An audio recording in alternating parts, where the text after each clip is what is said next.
Good evening. Welcome to the Professor and the Hammer podcast. Yes, I almost forgot the name of the podcast. It's been a while. As with me, as always, Rich Cloudhammer. Wait, that's not Rich Cloudhammer. Who's that guy? This is Richard Cloudhammer. This is Richard Cloudhammer.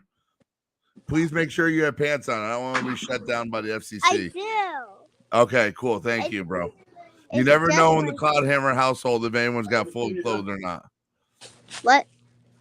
What? What? This is the Archie podcast. Now it's the Richard podcast. Oh, it's the Archie podcast? Hi. Sorry about that. I'm setting up Leo's bed. Bedtime around here, so we got a lot going on. The Lost Boys are in full effect. Yes, exactly. I Full gotta effect. get sheets and stuff. So give me a second. I got that. Oh, thank you. All right. Oh, sorry about the light. Get back in bed, you motherfuckers. All right, hello. Now it's this chaos into this chaos. It sounds like it's time to start chloroforming people. Yeah, exactly. No, all right, baby. No, mama. What's up? Sorry. Okay. Oh, you fucking. Yeah. Sick him. Yeah. Oh, it's my baby. Kenobi will never bite me, man.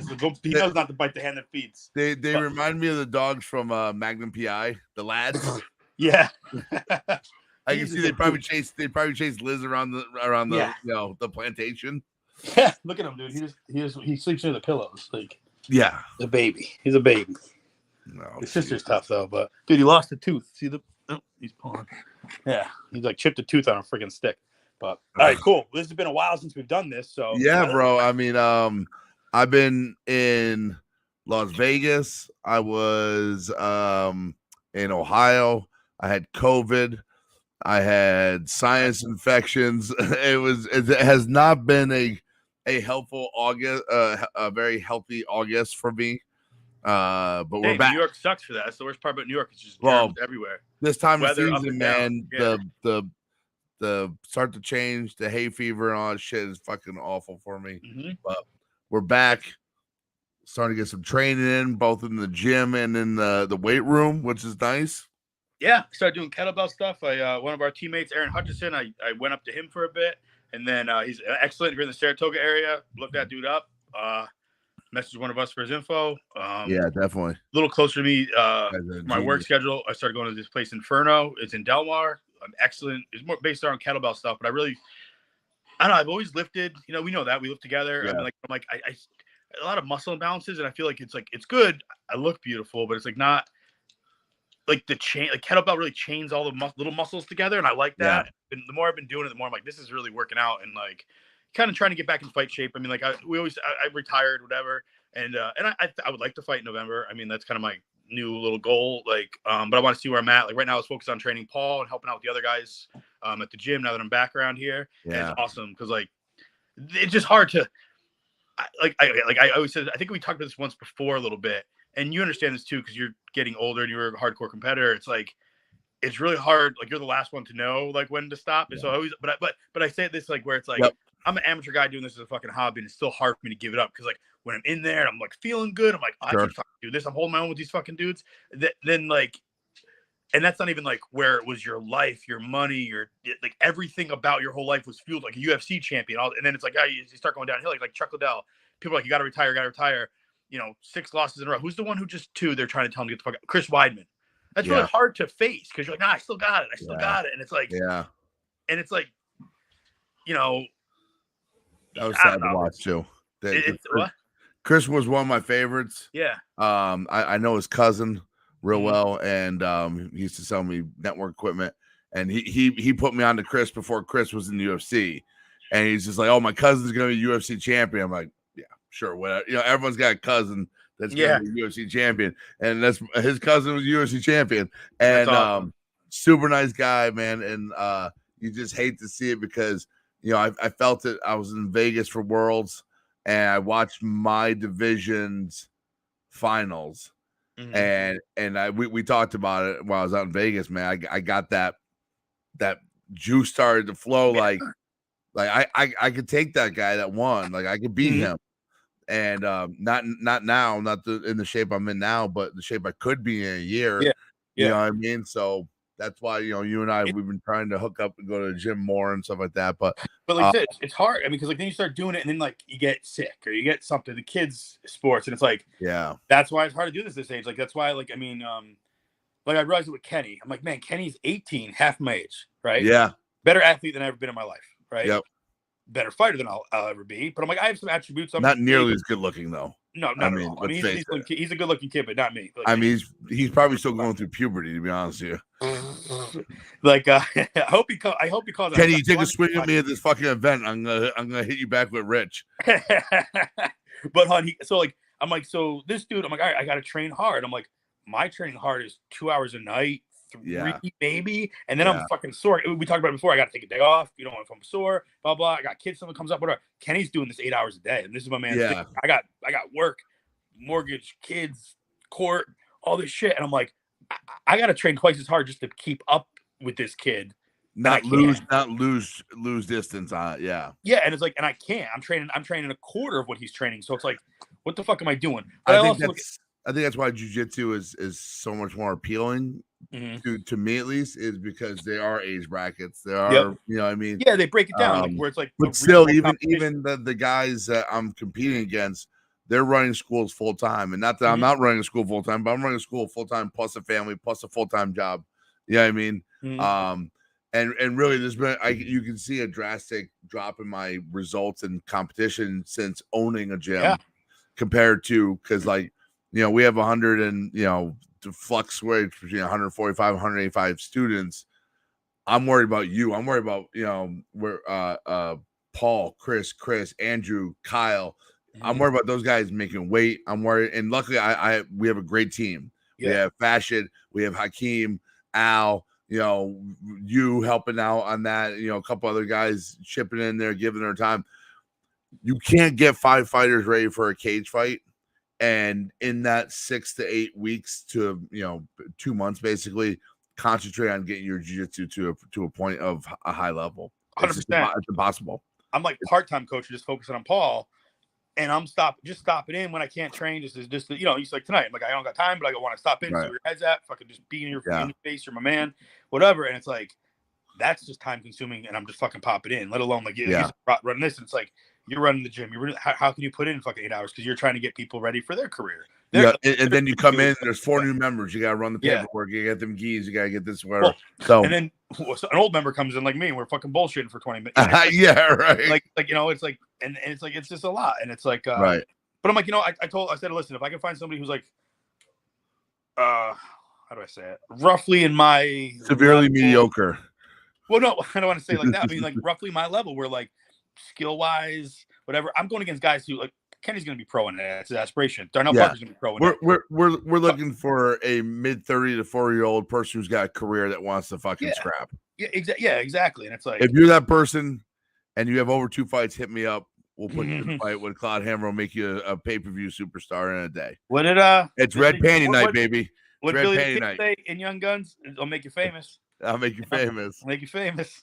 Funny story about movie quotes. Are you a fan of Tombstone? Yeah, of course. All right, what's the famous line from Tombstone? I'll be a huckleberry. Oh shit!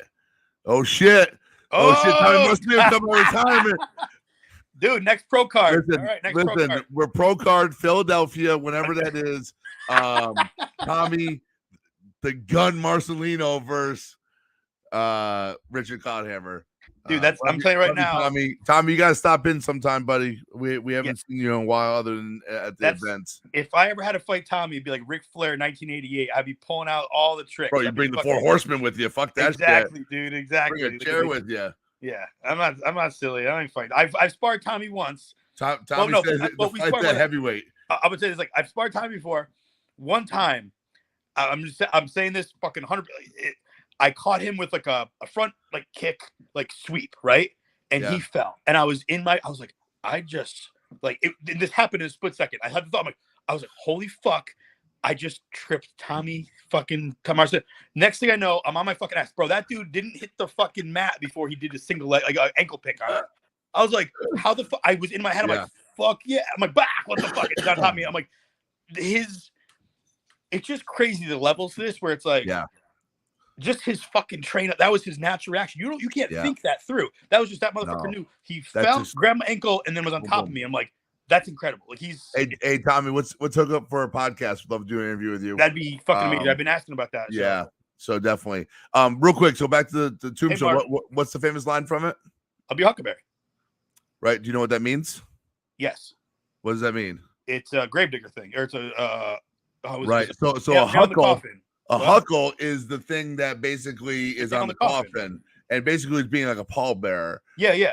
Rather than a huckleberry, where everyone thinks that's what he's saying. I never knew it until about like 3 months ago. Until I read something, I was like, I read it too. I read it too. I was like, I can't wait to use that one day. So I told my buddy Mark Flanagan, who is a gigantic, when he used to get loaded, and then he put Tombstone on at like 2:00 in the morning and watch it. He was like, no, that's not what it says. I'm like, yeah, watch it. That's what it says. But what is it? Huckleberry, right? Or Hucklebearer. Huckleberry. That's right. That's what it was. That's right. Thank you. Also, I just want to shout out Tom Bigelow, who let me borrow Tombstone on DVD like 15 years ago. I never brought it back, so I owe you that movie, buddy. Jeff Stairs, I still have your copy of Kill Bill. We're exactly. On this fucking podcast. If we're a confessional right now, if we're confessing sins, I feel horrible about it. I'm like, Kim Broussard Trestling, I got your Harry Potter fucking books. I got Forgotten Realms, Drizzt Do'Urden books. Ari Salvatore, I'm so sorry, but ain't getting them back. I don't know where they are. So I'm excited. And Mark Crandall, what up? Yeah, Mark Crandall's in the chat. Oh, we have another pro fighter, RJ Hayes. RJ Hayes, this is the show where the pros come. Yes, exactly. But hey, I'm excited for this weekend. I haven't been like super. Me too. It's I think it's Rosh Hashanah. Oh shit! I don't know if Al's gonna be able to go, right? Or he's got to be in by noon. I'm going to my friend's mother's house. She's making us some matzo ball soup and stuff. I'm very Public shots fired by Christian Blonde. And I'm gonna listen. In all honesty, he's right. Listen, it's okay.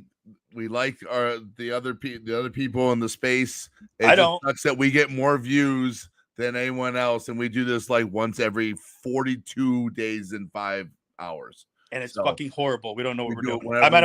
Can't see us. Yeah, I'm on a cell phone right now because I forgot about the podcast. I just had to log in. So I'm super excited about this. Like I said, I haven't been super involved in this camp just because I've been traveling and sick and so on and so forth. But we have a lot of new people, Chris Hidley and Chris Saltzman. Man, I can't wait to watch those two guys take the cage. That's gonna be awesome. So let's talk about this. Chris Saltzman, hold on a second. Is the first person to drop me sparring. You were there, bro. Listen, I remember the first time I ever met Chris, and he goes in spars and he's sparring against Luis Melendez. Shout out to Luis. I had not, like, literally this kid's been to the gym 2 days, and I'm like, oh, just take it easy. Mark Crandall dropped and I watched Al, what Jewish holidays this weekend? I watched Luis literally beat Chris Saltzman to a normal man's death. And that motherfucker just kept coming. Like, really, his nickname should be the Terminator because that dude just kept on coming. Like I watched him take smashing it. Forrest Griffin. His is good. He's not where he's gonna be when he has trained for a full, like, whatever evolution. Like, but the same thing. He came to Corey Norman's wrestling seminar. Yeah. So I'm like, all right, whatever. He's a decent sized kid. I'll go with him. So I'm going kind of. Hey, are you covering your mic, buddy? Oh yeah, probably. So he's at Corey Norman wrestling seminar. I have that. I have bad habit with that in this phone. And I'm like, all right, he's a decent sized kid. He wouldn't let me get my, like, we're supposed to just kind of flowing, and he wouldn't let me get my fucking. So I was like, I'm gonna go hard, and I went a little hard, and I'm like, he won't let me fucking do it. Yeah. And I'm pretty strong, so like, yeah. I just fucking picked him up. And I was just like, oh motherfucker. And then when I went kind of hard, like, into him, and I'm like, this dude ain't giving up an inch. Like, he's fucking tough because he didn't wilt down. He fought back hard, and I'm like, I'm being a bully, and I'm like, this motherfucker's tough. Sure. And then we sparred, and I'm like, he's coming right at me, and I'm hitting him, and I'm gonna be. I was throwing a kick, and he hit me in the fucking, and I was on the fucking ground, and I was like, what the fuck? You know what I mean? Like, I was on ground, but I thought he dropped you real bad in the cage that one day. When Yes, you that's what I'm saying. That's what it was. I was like, oh my god. I threw a high kick with my left high kick, and so I was off, and he hit me with a left hook. Yeah, and I fell against, and I was like, "Fucking what?" And you were like, "Stop!" I'm like, "No, we're good. I'm not." It was like a half slip, half. You know what I'm saying? And but that's the first time I've ever been dropped like that. Like I mean, he hit me hard. Like, yeah. So I like working with him. There's another dude coming up. There's so much. Chris Hidley. What? Chris Hidley. I was just gonna say Hidley is like what I call him. So athletic. He's a dollar store white Anderson Silva. Because I'm like, he moves just the way his stance is, the way his leg. He has that like, I don't know, like wide kind of ready for anything. And I think you hit on the head with Saltzman. I could see his fight being a Forrest Griffin, Stephan Bonner, or the other guy just wilts and he just destroys. I think the other guy's gonna wilt because you're gonna throw the that's how Saltzman gets me because he gets me throwing hard and I start gassing and he keep at the same pace, kind of like Vinny Constantino, like a little bit. Absolutely. Where it's like Vinny's another one. Yeah, we're just like you talked about before. You're like Vinny's not great at anything. He's like we talked about this. I'm like on a scale of 1 to 10, Vinny's like a 6 at everything, right? Everything, but it doesn't fade. It doesn't go up. It doesn't fade. And so if you fade and get tired, he's just keep that same pressure. His pressure's a 9, so he just keeps coming at you at like hard to 10. You know, exactly. So like you can't keep up with it. And I want to say it's 6. I don't mean like it's 7. No. I know what you're saying though, but like as the match goes on, if you are striking 8, you end up finish the match striking 4. This dude just does not. Yeah, and he'll let it, and that's how Saltzman is too. Yep, and Vinny will let his face fall off before he stops the fight. Yeah, like you know what I mean. Like it's funny. Look at Vinny in his 20s, handsome fucking kid. Look at Vinny now. What a body! Shout out to Vinny wherever you are. I hope you came back from the West Coast in one piece. He's back, bro. He's back. He's doing great. I love him. I love Vinny, man. He's fucking, and he looks like fucking Anderson Silva or Vanderlei Silva. But and then like you said, Hidley is very smooth, wide stance, like a karate stance almost. Yep. And like you see him, and you're like, okay. And then you're like, whoa, what was that? Like that was something that was super athletic. And I think working with Fashion and working with Hakeem, that's only gonna keep moving up higher. 2 weeks of Fashion, like changed my kicking. My kicks are like 10 times more powerful. He just tweaks things and he pushes very, a great man. If anybody's watching this and wants to do Muay Thai or just learn some striking, you got to go. Listen, I get in trouble for this all the time, but I got the 2 best striking coaches in Capital District. I'm just gonna call it. If you have a problem with it, you can see those 2 guys. Yeah. I'm not a fighter. So and then we move into Paul Lafond, who you and I have both been working with closely. Man, turn around for that. Can't wait to see that dude come out. We're not gonna give away a secret on that one. No. But I was talking about it today. I'm gonna say this. We talked about it the other day. If we fought at this weight now, you and I were saying that. Fuck me up. Fuck me up. But like the other day we were when he first came. I'm gonna say this nicely. Like I'm gonna be real. When he first came, we're sparring, and I'm like, he hits very hard. He knows what he's doing, but he had a lot of tells, had a lot of just things like you could see just nobody ever gave him like real personal attention. He was trained good. He knows how to fight, but no personal attention. And he wasn't sure of himself. And I think I'll just be straight. Like we gave him that confidence that like, yo, bro, you can fight. Like, you know what I mean? Like you can fight. You might have got some bad draws in there, but like, don't get in your fucking head and you can fucking fight. And then he realized it. Last time we sparred, I'm like, this motherfucker is a monster. He picked me up and threw me on the fucking ground. It's funny. Remember when we were working on the cage? Yeah. We did a lot of cage work, and you were moving him around. Yes. And then the last time you 2 did cage work, there was no moving him around. No, exactly. So, and then, so I watched him hit focus miss, the little tiny ones that barely fit your hands. Bro, killing it tonight. You see what happened today? Yeah. He split the bag. Yeah. He kicked the bag open. I know, motherfucker. Yeah.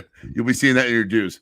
But and Jesmaine is the Wolfman. The Wolfman. The Wolfman. Literally the biggest lunatic there is in amateur or MMA or pro MMA.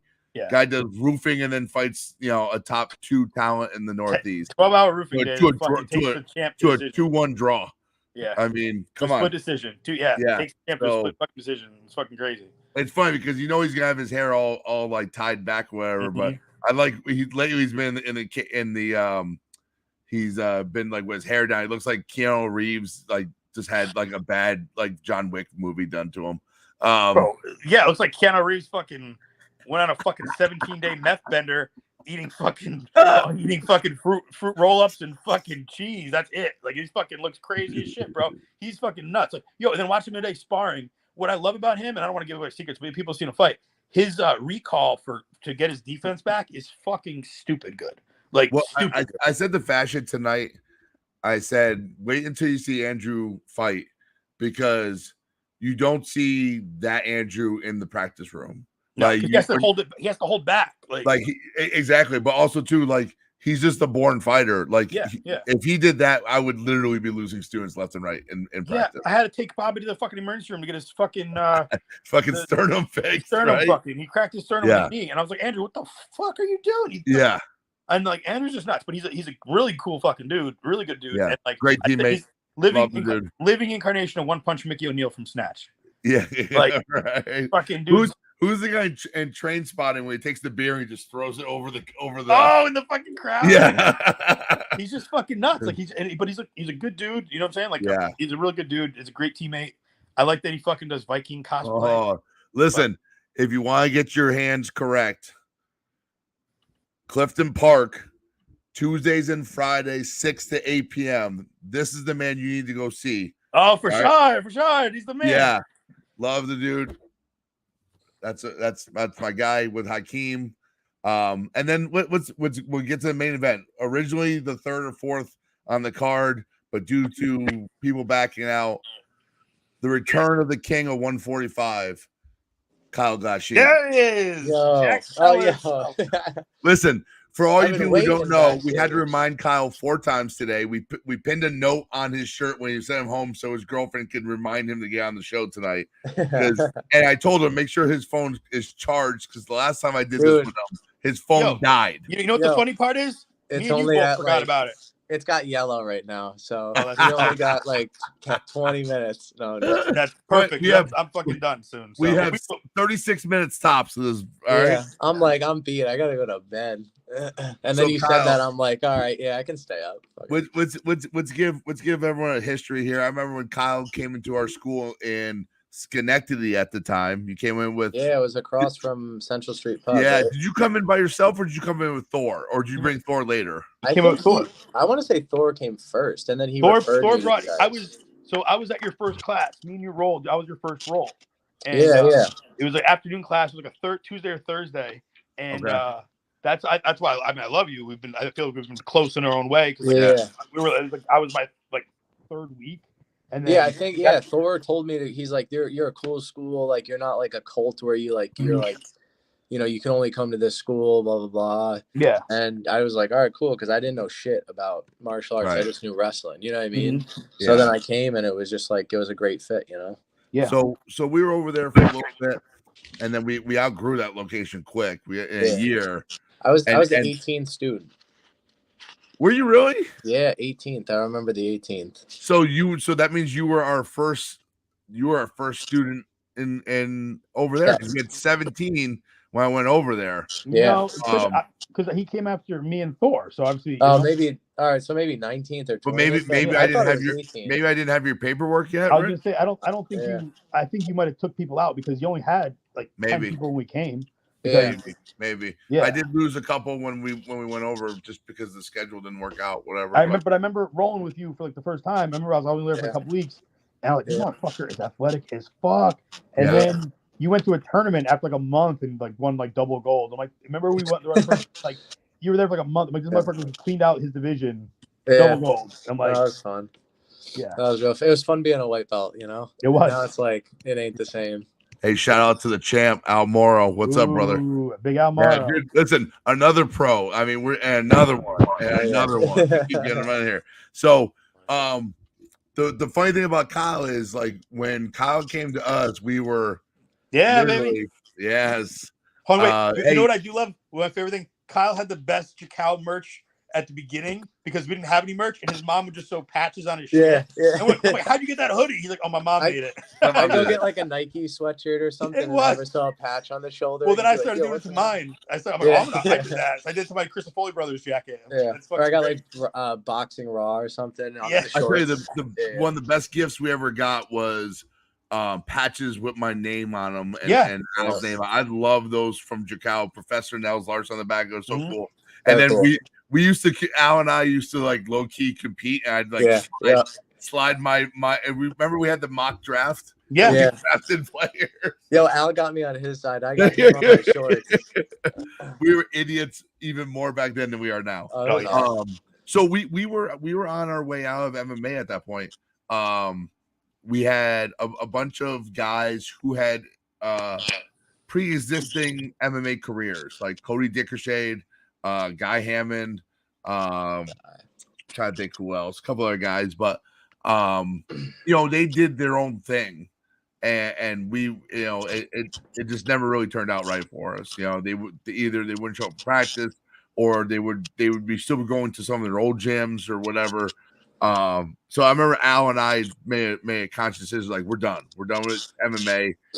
If you want to do MMA, you will, do your jiu-jitsu here, do your striking someplace else, and then whatever, you go off and do whatever you want to do.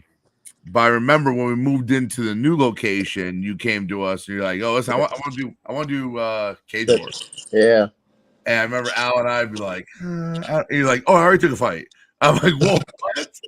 So yeah, we already reached out to Tim. I remember we had a split corner. It was like Al and some of the guys from the G Box and a couple other things, and it was all right.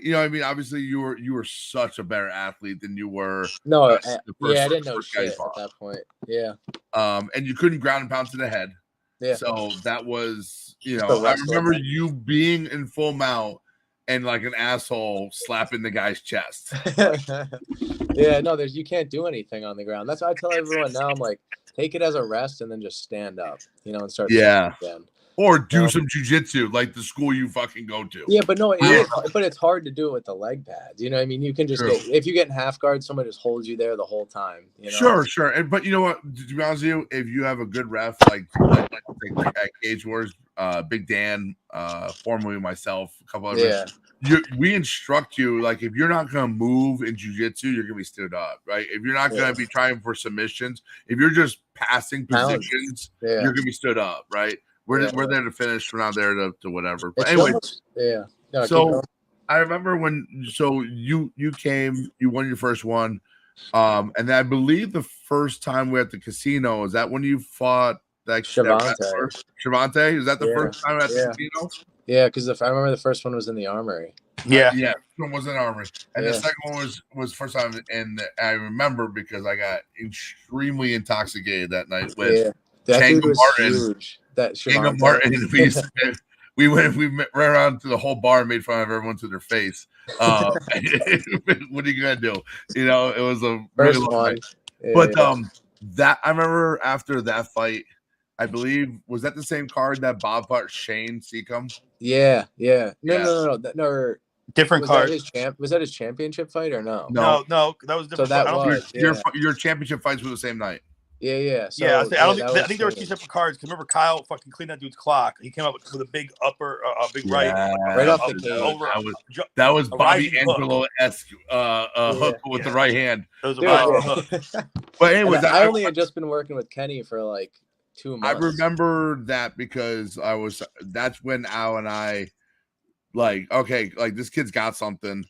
Kenny wanted to do more work in school on a regular basis. He was working at Atlas. He was working at a couple other places, and he said, I want to come and work full time in the school. Mm-hmm. And that was really the birth of our MMA program was you. And then Busky came in, and then we had like a little bit of a break because after you won your title, you took some time off. You were doing landscaping and that kind of stuff. And like variety, you were doing like two jobs. You were working like it was 2 jobs. Like that's, you know what I mean. And then I was just like, I vacated it because I was like, there's no point in just holding on to it. You know what I mean? Not that I could even do that, but it's like, it was just one of those things where I was like, I need to take a break for a little bit and focus on some other shit, What do you think that you had too much success too quickly? Like you were basically 3 fights in. Well, that's boom, yeah. boom, Like, boom. so I had never been punched in the face, and like the Derek fight was pretty dominant, but the whole time in there, I was fighting scared. You know what I mean? Like, just not having a lot of experience, and then, after that was when I took almost like a 2-year break, but I worked with Kenny like every day. You know what I mean? And he was building my confidence on the feet, and then doing more jiu-jitsu and stuff with like wrestlers and whatnot. Yeah. But yeah, like when you're young, like in the game, I guess it's like, all of a sudden you're like, shit, like I'm fighting good people now, and I've never had like a clean clock. You know what I mean? Yeah. Like, it's Well, like, so you get in your head a little bit, It's funny because I talk a lot with Louise about that. Louise is like, don't give me the easy guys. I want like the tough of the tough, because I want to be in these bad positions. So when it is time to go pro, you know how to deal with that. That's really important. And if you fight nothing but fluff competition, you do yourself no favors when you go. If you want to have a great record, cool. You want to be 3-0, so you can tell your kids, I'm 3-0, amateur MMA fighter, awesome. But if your aspirations to go to the top level, you gotta fight the tough fights. You gotta fight those. Can I get a redo and like start fighting easy people? Like, yeah, dude, we're gonna get you to like 9-3. Like, don't worry about it. Just give me some hands, bro. Line them up. I got you. I'm here for the attention. I don't care about fucking going pro.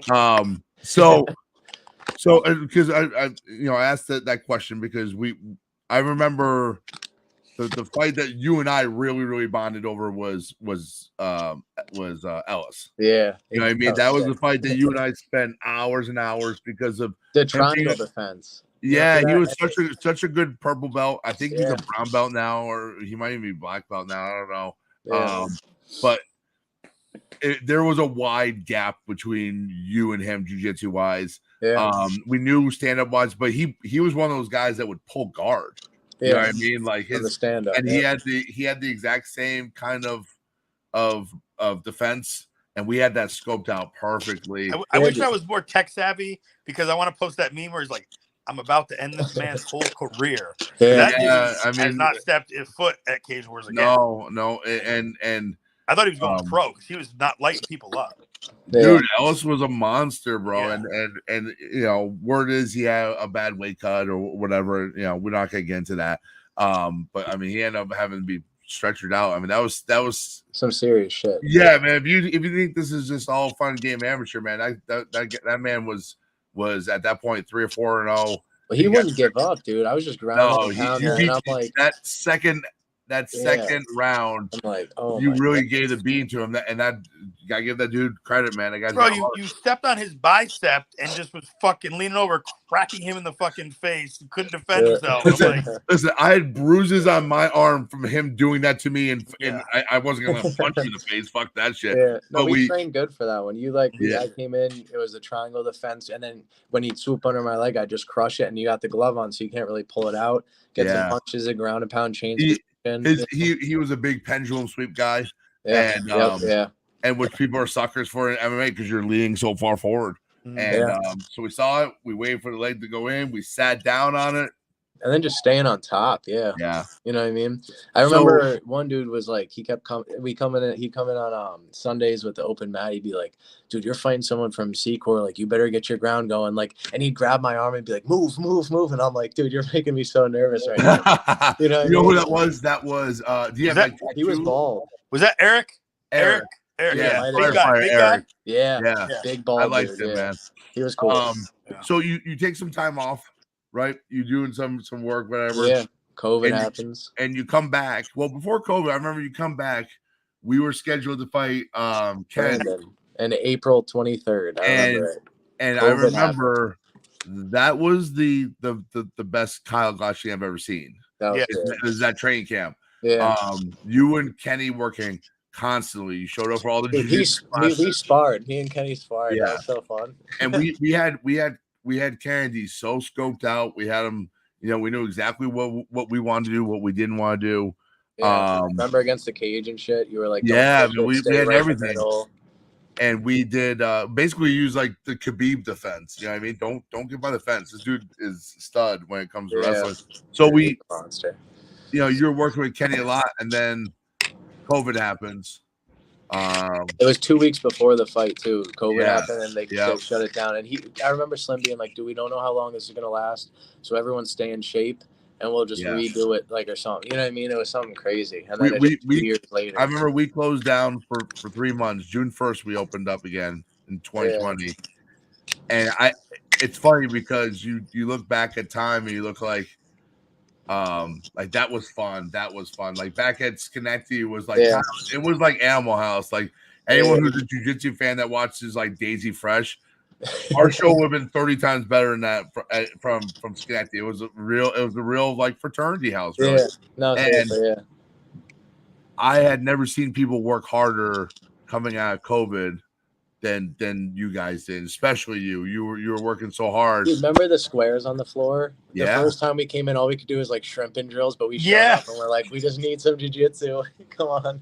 Yeah, it was tough, man. I was so worried about getting fined by the state. Yeah. No, 100%. But I remember like you to a point, and then we lost. We lost Pompey due to the sickness, whatever. Dude, we sparred. We had a very hard training camp before, or no, it was just a hard sparring day on Sunday, and like I just remember him sitting down and just something wasn't looking right. You know what I mean? And God bless him. You know, he's still here with us, but it's one of the but it's one of them things where like. Then like we went to the fights and it just felt empty. You know what I mean? Like he was such a big piece and he's such a big confidence builder. Just knowing someone of his caliber is in your corner for the stand up, it was almost like shit. You know what I mean? It was just you know. You guys had a great bond too. Loved each other. It was really and we went through it. I'm trying to figure out why Paul Kaner gave us an angry face on our podcast, but whatever, Paul. We'll talk later. You know, we had a couple fights with you afterwards that were not you. Let's just face it, not you. No, not me at all. Like not in the gym. You know what I mean? Like I was just going through a shit ton of like just life with I had a baby on the way and everything, and like but it was like it was weird. I almost like lost the joy for it, so I just didn't want to go because it was such a far drive and stuff. You know what I mean? It just like it was a weird little time, you know. You got more important. You got a lot on your plate, dude. You got things that like more important than. Yeah, I mean, I worked full time, go to school 3 days a week, had a kid on the way, and like on the 1 day off that you have or 2 days off, you know, that I can go train. I'm like, dude, I just want to sit down, you know what I mean, like and chill. And it was hard, and like some weeks I'd go and be like, yo, like I could do this every week and I could be ready. But then like those weeks would come up where like I'm like, dude, I'm so gassed I can't even drive the 30 minutes. You know what I mean?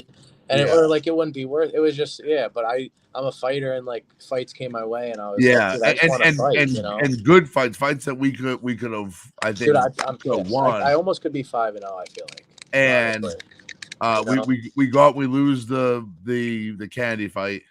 An ill-advised spinning back kick. Chris Weidman style. So we lose that one and we immediately turn around and we get Taylor. His teammate. And Kyle's such a nice dude. Dude, I love Kyle, And cool. So we're like, this should be fun. And it's funny because I remember going to that camp and even the night of the fight and like I didn't want to be there. You know what I mean? Like I just knew we didn't prepare. Like dude, I said to you right before I went, I'm like, dude, I've never been so nervous, and I knew it because I didn't prepare. I just focused on how fun it was going to be, and like, he was our boy, and we love him. You know what I mean? And like, just not the right reasons. You get addicted to the. Rich will tell you, he's fiending for it right now. You get addicted to being at the show and being in an event and being, and the fight is in there. It's like this is it. This is live. Well, because you see posters, and then you're like, shit, I miss it. You know what I mean? That's what I was just saying. I'm training with you guys, and I'm like, I can still do this. I'm like, this is fun. And I'm like, and it's like, I want to fucking be out there. See these guys, all 5 of them on the poster. I'm like, they're my fucking boys. I want to be with them. And it's like, There's no better feeling than winning. You know what I mean? You just trained your ass off, and then like you pull out a win. But sometimes like you just knock someone out too, and you're like, oh shit, it just happened. It's like so like this camp has been very different. This camp's been very energetic, and your guys' attendance has been awesome. For that camp, it was non-existent. And I believe, I think you were the only fight on the card. If I'm not correct, you had maybe one more other fight on the card. Maybe it was Bobby. Was it Bob? No, that was different. It was Bobby and Hayden and Louise. Yeah, okay. For the Kennedy fight, and then for Bobby was in my corner with you for the Kaler. Yeah, and it was just I want to say, Rich. Was it you? I was in the corner. No, not in the corner. Who was fighting? Oh, fighting too. It was Cage Wars. I got it right here. 50. Here, look. It wasn't 50. I wasn't at 50. Is that 49? No, it was Cage Wars 50. Yeah. I wasn't there. Wasn't 50? I thought wasn't 50 when you fought. That's Tyson. That's the Tyson card. 50 was like Alex Mara was fighting Norman the second time, I think. Yeah, you're right. I think we and I fought in a different card together. I think I fought on 49 with 49. I fucking forget. But anyways, I just remember the energy in the room every night not being there. No, just being flat, being like there because we had to be there. 100%, dude. And like I said, and I remember your mom yelled at me afterwards, and she's like, "He's done. He's not taking a fight." I'm like, "This guy, I don't." Talk to Kyle. She's fucking like giving me this. I'm like, "Ma, I'm like, take it easy." Listen, I got a restraining order against her now. We're good. Running the other way. Yeah. Get away from me. But like, so I remember when Al called me about this fight, and he's like, "Kyle's back." I'm like, I'll believe it when I see it. Yeah. And you started out in Clifton Park with Fashion. Yeah. And 2 days a week, yeah. Two of you really seemed to really bond. He took Kenny's place, you know? Yeah. And then when we made a decision that we're gonna take everyone, we're gonna put them in Scotia for this camp for the next like 3 weeks. And with Fashion and Hakeem, I've never seen like that energy back like it was before. Yeah. No, it was good. You guys are all pumped when it comes to jiu-jitsu as usual, but that's yeah. Even that, you guys have been coming to classes and making the classes it's just fun again. You know what I mean? Yeah. Like it was. I just lost my I was just overloaded. You know what I mean? And now I want to be with you guys and be there and. You know, it's like my little time away from like the family and stuff. Everyone needs their personal time. You know, she goes with her friends, I go with mine. Yeah. You know? But you guys are my friends. You know what I mean? It's like I show up and it's so how do you feel? I mean, we're 2 days out or 3 days out, whatever it is. How do you feel now compared to like the Kaler fight? Like, well, I've trained like 4 times the amount this camp that I did combined with both of Kennedy and Kaler's fight. You know what I mean? Right. But no, this one I feel good. I feel energetic. You know, like, and it's like, I don't know, I just feel confident and more excited than like scared. I'm focused on what I'm doing, not like what anyone else is doing, you know? Yeah. No, I guess. Especially with the new guys coming up, it's fun to always like, you know, be a little bit of a mentor to them and stuff like that. Watching them hold pads, give them the tips like, hey, like, I've been here, you know, do this. And I know it's hard to do that when you're getting punched and shit, but like, you know what I mean? There's just certain key things that you kind of connect with and bond, I guess. Yeah. You know? Yeah, man. The years past COVID were tough. You know what I mean? Like I missed a big chunk of time training because of car accidents and people just not in it. And but I felt like this is the first one, and it's weird because we've had tremendous success MMA wise since COVID. Yeah. But I felt like this is where we had the kind of excitement back in the room again. Yeah, like Hakeem texted me one day. Like, I moved back about like when you come back, it just feels a whole different thing. Like with the good energy, you know what I mean? Yeah. Because I take the spot as the captain. Honestly, Sure. The first one that fucking did it, and like I got everyone's backs. You know what I mean? No matter what, to the end. You know what I mean? So it just feels good. I like to take the leadership position. You know what I mean? Yeah. I'm Team Jakau 100%. I don't go anywhere else. You know what I mean? So it's like, it's kind of my spot, I feel like. I mean, it's too bad. Probably eventually they're probably going to strip Bobby, and they're going to probably strip Louise too. But I mean, realistically, this is for the Cage Warriors 145 title. Yeah. Currently, Bobby has the 155. Is it the USMTA or Cage Wars? I can't remember. USMT, and then so he had the USMTA. His opponent won the 155 against Nash, I think. Yeah. Right? Or am I? No, that wasn't a title fight. No, it wasn't a title fight. That's right. The 155er went pro, I believe. Okay. The wrestler. What the hell's his name? The brothers. He went pro. Well, Hackett. Oh, Hackett. Yeah. He went pro. No. He was supposed to fight. Bobby. I was thinking about his brother. But anyways, but we had the 155 USMTA. We have the 170 in Louise, and we have a chance to have you at the 145 champion. Again, you know what I mean? And then another banner at the school, huh? Yeah. Yeah, but listen. Nothing's better than a guy. People walking in like, who's that guy on the banner? I'm like, yeah. For the longest time, people are like, who I've not seen him here for like 2 months. You know what I mean? Listen, we're growing so much in Scotia. I wanted that banner more than I wanted a belt. I was like, I just want that fucking banner. Tim just drops it off one day. I'm like, hell yeah. But dude, this fight, I really feel like, honestly, you know, like. The way I feel is I was at my best, right, with the Kennedy. And then that didn't work out because it went right to the ground. I didn't do what we had trained the first time of, like, not pushing the cage. You know, I did, like, a 1-2, pushed him right back to the cage, takes me down. I did roll him, though, which, like, Duff came out which no one else has done. And Duff came out. He's, like, the first thing he's like, you better not quit, man. Like, no one's ever rolled Kennedy, even in, like, practice and stuff. You know, that's because they knew they wanted to put Kaler against his next. Yeah, right, yeah. But no, then, like, you know, the Kaler fight, I didn't train. I kind of just, you know, it wasn't me. And like, now I finally feel like it's like, I get to show out and like, I'm excited. I'm in shape, like very in shape, you know what I mean? Yeah. And it's just like, I finally can show like my stand up. So like, do you think, and that's why I asked you a question before, do you think you had a taste of success too early? Oh yeah. Yeah. I'm like, I'm just going to get in there versus Kaler and just win. You know what I mean? Yeah. That was what it was in my head. Now it's like, and then I get in the cage and I'm like, the door locks and, you know, he points to both of us. And I'm like, damn, like this is all muscle memory. Like I haven't trained shit. You know what I mean? Right. And like when you're fighting, you're reacting. You're not thinking. So it's like, if you're not just like there and you're like, all right, we've been practicing 1, 2, 3, slip, whatever.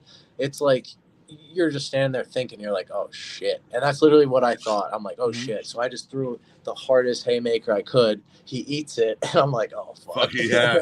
Kaler's tough as leather. Is that the worst when that happens? So you fucking hit them. You're like, I know I hit them. And they're like, hard. They blink and they keep coming. They're like, oh no. I'm like, oh my God. Yeah. No, that was awful. So I just like, finally I have like the energy I wanted. And like a big piece of it was losing Kenny too. You know what I mean? Like it just didn't feel the same after. And like now Farshad has like almost not taken his spot, but like he's like the same type of person. You know what I mean? He gets you in shape. Like his drills like get you a 6-pack. It's not just like, hey, let's come beat the shit out of each other like we did after Kenny. You know what I mean? We didn't really have too much of like a structure, I feel like. You know? And now him and Hakeem are like they're A+. Dynamic it really duo. was. We would just show them like, oh, it's and just beat last night. 2 hours of beating the fucking absolute shit. It was literally it was sparring every fucking day. And like you don't learn. Like you know what I mean? Like you got at least one for an hour before you beat the shit out of each other, at least. Yeah. Get like just drills where you're like, you know, offense, defense. You know what I mean? So you can like get the muscle memory down before you just start fucking beating the shit out of each other. And you know, you knock your brain silly, go home with a head hurt, not even head hurt, but you don't remember shit because you're reacting, you know? It's like you're actually fighting. So it's, I don't know. Everything's been like really awesome lately, you know? Yeah. No, I agree. We really, I'm not gonna lie, we got lucky as shit. You know what I mean? Like we got Hakeem came in with somebody, a friend, that then ended up leaving, but he stayed and he agreed to run the striking program. And Fashion just came off the street. Like he just came in like, and hey, he's the best coach ever, dude. He's been out. He's some been of the shit he teaches. I'm like, dude. Yeah. Damn. Bro, he got my kicking gyms right now. The torque on my kicks have increased in 2 weeks just from that dude. 2 little adjustments. And the best part about him, bro, is he'll like like if I do something wrong when we're holding pads, like he'll like get mad. He'll be like, "Bro, I fucking yeah, and I'm like, yeah, yes, sir." Yeah. I love how he's like, he goes, remember you weren't there last week at the beginning when he was like, have you ever? He like called everybody together. Have you ever held pads for someone? It hurts. I'm sacrificing my body for you. You better learn how to do this. I'm like, hell, fucking dude, the guy's the fucking man, dude. Like he's because he's like the funniest fucking thing. Yes, he is. I fucking love him. He's like the nicest dude ever. Like the sweetest, nicest. You put him in there, bro. Watching him spar, I was like, what the fuck? This dude's an animal. And that's the thing is he made when he's holding pads, it's like, all right, I want to do good because like he's the man. You know what I mean? I want to show him that I can do what he can provide. You know what I mean? So it's he like speaks confidence into. He's not just being like he's never like it's just dick to be a dick. He's like, I'm saying this because you can do it. Like he's like I'm fucking, you're better than this. Fucking focus. And just, like tonight, I kept doing the spin kick off, but like you hit it off the chest and you come back, and I'd spin around. He'd be like, "No spin," and then like at the end of the night, I'm doing it on the other side of the room, and he catches it. He screams, "No spin!" I'm like, "That's awesome, right, dude." So you know what I mean? It was fun. Like I said, man, we are extremely fortunate to have him and Hakeem. Dude. Like I said, Hakeem holds this team together big time. Literally silent glue that holds everybody together. Yeah, no, dude, he's the only one on a Sunday morning that will be like, he'll call me and I know it's him and I won't even answer and I come right to the gym because he goes, "Where's your?" I walk in last Sunday. He's like, "Where's your boy?" I'm like, "Who?" And he just points to the poster. I'm like, "I don't know." I start texting. I'm like, "Yo, where are you at? Where are you at? Where are you at?"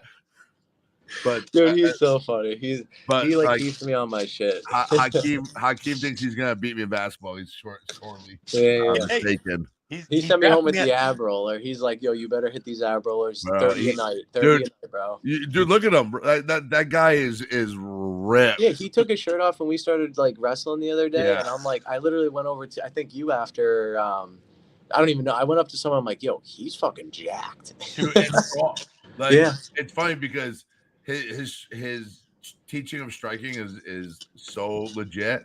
Oh, it is. Yeah. And then you forget that he's a fucking hell of a wrestler. Yeah, hell of a practitioner. He probably should be a purple belt, but he never fucking puts a gi on. So yeah.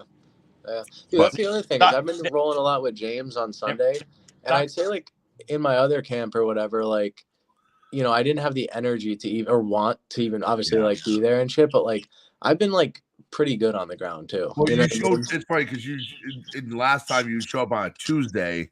Do one striking class. That was the only day of the week you could make it, and you would bounce.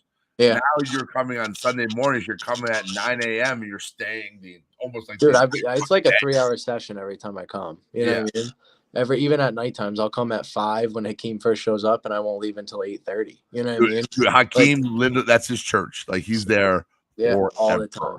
Yeah, I'll get that hour early because I get out at 3:30 now. That was the other thing is I switched jobs and now I have a set hour of 7:30 to 3:30.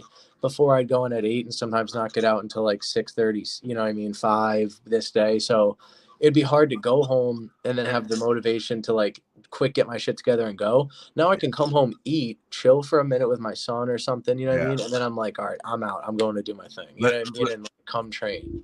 We got like 5 minutes left, so. Let me ask this question because having children changed my outlook on competition. Yeah. Not only from that, first of all, I cry at bullshit like fucking this guy down here. Yeah. And I fucking listen. Things fucking get me for some reason. I don't know what it is. And don't ever have a daughter and then watch Armageddon. Like that part at the end gets me. Fucking daddy's not gonna make it home. Yeah. But that's so sad. Yeah. Do you like? Is there anything that changes your outlook on this after having a kid? I think he's changed me. Like he's changed my life. You know what I mean? Yeah. And the best way possible. And like I every morning I wake up like.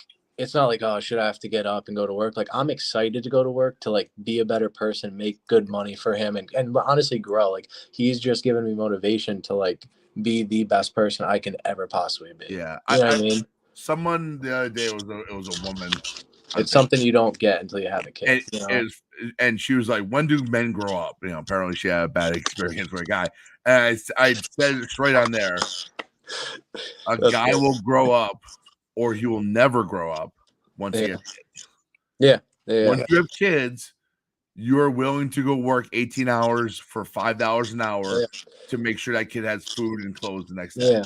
Well, that's like, dude, like anytime I get like, obviously with training, I've taken less side work, but like I'll be working on a Saturday and a Sunday, 7 days a week. You know what I mean? And it's just like the grind doesn't stop and you don't care because you have that, like, it's not just for you anymore, And like, that's it. Yeah. So do you find like, I don't know how to put this, do you feel like it's related to my training, you know what I mean? Yeah. And like, I just like, all I can imagine is getting inside the cage. And like, honestly, if I get in a sticky situation, I feel like I could think of my son and like get a little bit more motivation, you know what I mean? And be like, this is for him. I want to win for him. I want to win for Kenny. I haven't won since he's been out, and like, it'd be nice to dedicate the fight to him. Sure. So it's just, what about win for Richie, bro? What's up, Richie? You're going to be there, son. You'll be right there. I know. Win for Richie. Yeah, you got to kick a Richie, dude. I'm back rooting for you. Just make sure you get them T-shirts in, buddy. Bro, I'm on it. I'm on it. What about my T-shirts I ordered 3 weeks ago now? I'll talk to you about that later. No, well, we're going to be selling T-shirts at the fight. Well, Richie, you're going to have like 4 around your neck. Just be waving them like. Call $20, Quincy's parents. They're way more reliable T-shirt manufacturer. They did that shit on site. In the casino. Quincy's parents. Oh, yeah, they did. They were spray painting right on site. Yeah. The casino people told them to leave. Fucking love Quincy's parents. Dude, when we show up places, that's fucking dude. We're like cool in summer, no class. Team the cows in the house. Yeah. And then Quincy's dad got kicked out. Then he bought the casino and he came right back. Hey, buddy, we got 2 minutes, man. You want to say, like, sponsors, people? Buy Kyle's T-shirts. Contact Kyle to buy. Yeah, well, Rich is making the T-shirts. This fight was more short notice, so I actually don't have many sponsors, but I do have my uncle. He always sponsors me he's the Hockey Hut in Clifton Park. Yep. He's like, dude, he's one of the best hockey coaches, so he always like has a great motivational speech the day of. Do they sell hockey equipment? I mean. Or what? What do they do? What's the hockey hut? It's more like a hockey clinic. You know what I mean? So you like a training facility. You train. There's ice there. There's also he just had like an addition. It's like an outdoor rink now. Nice. So it's a 3-season thing where like in the winter you're playing outside. It's sweet, dude. Yeah. And then my cousin, he's like his number one guy. He was playing hockey in Canada and stuff. So I mean, just long story short, they've always been in my corner supporting me. From the time even after the last 2 fights. Where play hockey, go to the Hockey Hut. No, I know. Go to the Hockey Hut if you want to train. You know what I mean? There's a gym there too. But other than that, just like shout out to Team Jacal. You know what I mean? Everyone's super cool. What about the baby? With your girl? What's up? My baby boy, Jackson. The wifey. I tell everyone, I'm like, yeah, it's my wife. I mean, yeah, we're related. Baby mama. Dude, what about my boy Bizarro Kyle, your twin brother? Oh, Josh. Yeah, I don't know. He's dude, he went to the Jets game. I feel so bad. Aaron Rodgers is out, buddy. But is he out for the year? What's up? Is he out for the year? Yeah, he tore his Achilles. Yeah, and then one more. Shout out to the legend Allen. I know if I don't say that, he'd probably kick my ass. The legend, the man, the myth, the legend. Oh man. Cool. All right, buddy. I know you gotta get some sleep. Yeah, Kyle, thank you for coming on, bro. I can't wait. Man. I can't wait to wrap your hands for the night. I can't ready to rock and roll. I hate. It's funny because I hate when you guys go in there. It makes me fucking nervous, man. Dude, I know. What's funny is like when I go to the casino, like which I never really do because we're always fighting when we go there. So like on my free time, I get an adrenaline rush pulling in. You know what I mean? Like if I'm just going for fun, I'm like, dude, this is like my war zone. You know what I mean? It's like PTSD. But I love it, dude. It's exciting. On fight day, there's nothing better. Greatest fucking thing in the world to do. No, it is. Besides kids, is the greatest fucking thing. Oh yeah. Well, thank you so much, man. All right, brother. We'll see you guys tomorrow. Soon, all right? Yeah, I'll see you tomorrow. All right, man. Definitely. See you later. How the hell do I get out of this thing? I know, right? That's what I'm trying to do.